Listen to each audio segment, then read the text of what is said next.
Hello বন্ধুরা, নতুন একটা ভিডিওতে তোমাদের সকলকে স্বাগত জানাই। আর আজকেও অন্য দিনের মতন একটা পার্সেল নিয়ে আবারও হাজির হয়ে ফেলেছি। এরপরে ঝটপট করে কেটে ফেলি।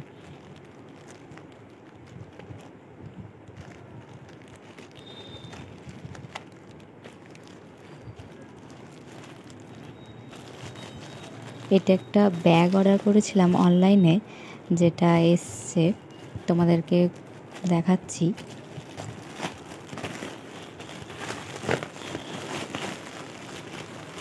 যেটা প্রিন্টটা খুবই সুন্দর, আর একটা কিউট পাড়া ডলও আছে। দেখতে পাচ্ছ কি সুন্দর ডলটা, বেশ অনেকটাই বড়। অ্যাডজাস্টেবল বেল্টও আছে, যেটা তোমরা পিঠে ব্যাগ হিসাবেও নিতে পারো। 3টে করে দেওয়াই আছে ক্লিপের মতন, আর স্লিং করেও নিতে পারো। আর এখানে একটা চেন আছে, আর এখানে একটা চেন আছে। এখানে দুধ, জলের বোতল, ছোট্ট ছাতা সবই ধরে যাবে। তো আমার তো বেশ ভালোই লেগেছে। তোমাদের কেমন লাগলো আমাকে জানিও। আজকের মতন টাটা।